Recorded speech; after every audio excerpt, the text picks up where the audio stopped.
My name is Mike Foster, and I'm with Foster Estate Planning.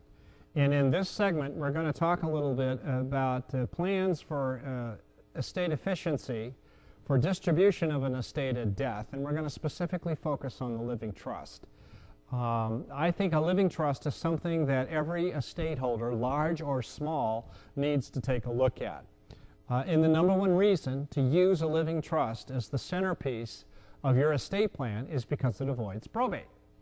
Trusts were designed a long time ago, back centuries ago in England, as a method of avoiding the probate system.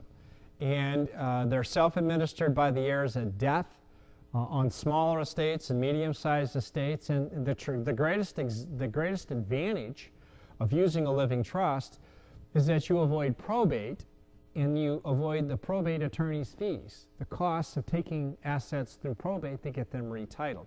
You know, the word probate in Latin means to prove or effectuate title, and it refers to the fact that if you have a title that says John Doe on it, and John Doe dies, the title still says John Doe. And the moment of death, the law says that in theory that belonged that moment to somebody else, but we got to go through court and a couple of volumes of statutes and laws and a huge amount of information to compute and figure out who that ought to go to and what they ought to get and how much they ought to get and what kind of costs and expenses there are for them to get it.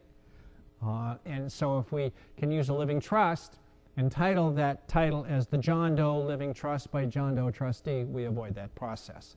But I think it's something everybody could benefit from by considering using a living trust. And let me explain why. I'm going to go into the probate system a little bit.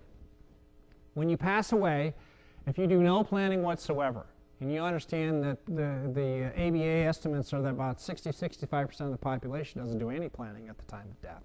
They die without a written scrap of paper anywhere.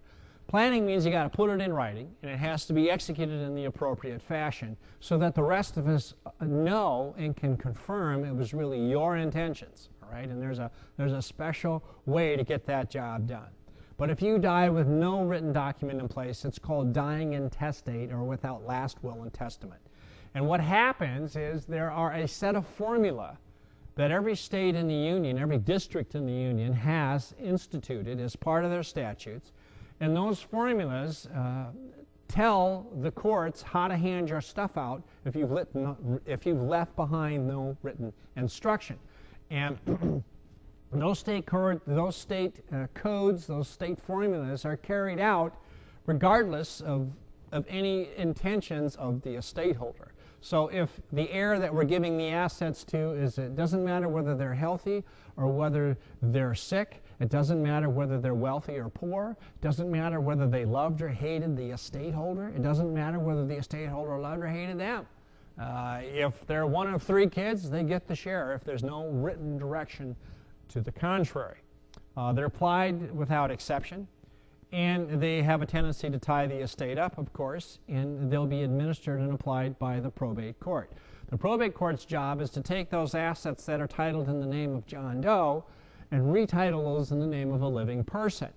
And we've got to get court order to do it if there aren't any other methods that are validly recognized in law to transfer title, if none of those methods have been utilized by the estate holder.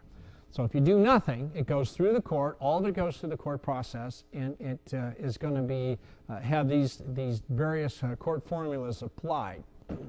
In addition, those laws also give the estate holder the opportunity, if they want, to draft a will. They can draft their own instructions, and all wills, however, go to court. It's the court that carries the terms of those instructions out.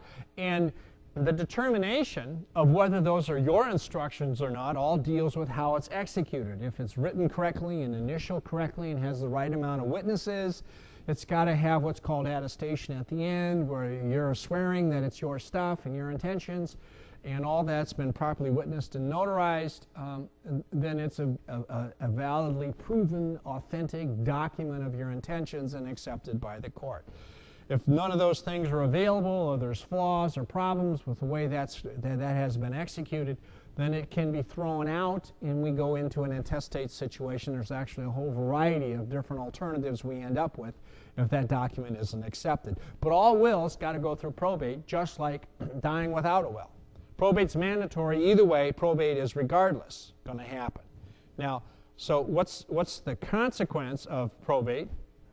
Let's look at that. There's a couple of disadvantages, and we've got them up here on a slide. First of all, public exposure. Probate requires public notice. If there's going to be administration where a court sits on the probate case, then we're going to have some public notice published in the local county newspaper saying that the estate of John Doe had a petition requesting probate administration filed on such and such date.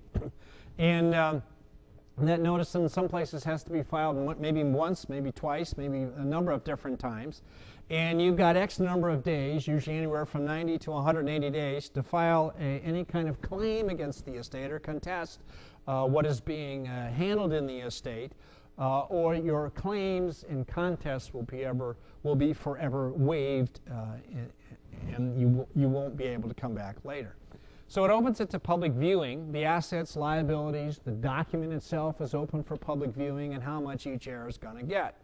It also, probate is considered a sacred right of the heirs to come in and contest what's done, to be able to challenge whether what's being done was the intention of the estate holder or whether somebody else is imposing their agenda on an estate holder who's now dead and incapable of speaking up for themselves. So there's the right of contest in the whole situation.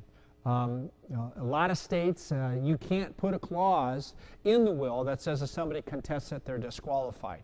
That was a very, very common requirement in probate of old that came over on the boat from England. All these laws came over basically from England.